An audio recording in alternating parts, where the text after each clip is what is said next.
पुढची एक मोठी ब्रेकिंग न्यूज येते आहे विदर्भातनं। यवतमाळ वाशिम लोकसभा मतदारसंघाच्या संदर्भातली ही मोठी ब्रेकिंग न्यूज आहे। यवतमाळ वाशिम लोकसभा मतदारसंघातले वंचित बहुजन आघाडीचे उमेदवार होते अभिजित राठोड यांचा उमेदवारी अर्ज रद्द झालेला आहे। अर्जात त्रुटी असल्यामुळे हा अर्ज रद्द झालाय। वंचितला मोठा फटका बसणार आहे। अधिक माहिती जाणून घेऊयात। आपले प्रतिनिधी भास्कर मेहरे आपल्या सोबत जोडले गेलेले आहेत।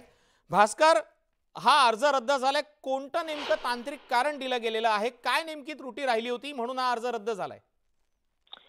तुषार, हा वंचितसाठी एक मोठा धक्का आहे। अभिजित जे आहे त्यांचा जो अर्ज आहे तो अपात्र ठरवण्यात आलेला आहे। त्यातले जे काही कारण दिलेले आहे, मात्र नेमकं म्हणजे पर्टिक्युलर असं कुठलं कारण आहे का ज्यामुळे हा अर्ज रद्द करण्यात आला हे अजूनपर्यंत सांगितलं गेलं नाहीये।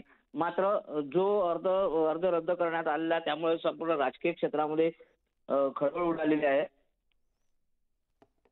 आपण पाहतो आहोत की वंचितच्या उमेदवाराचा अर्ज त्रुटी असल्यामुळे रद्द झालेला आहे।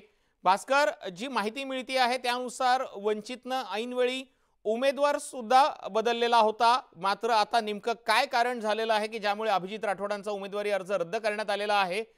भास्कर मेहरे यांच्याशी आपला संपर्क तुटलेला आहे।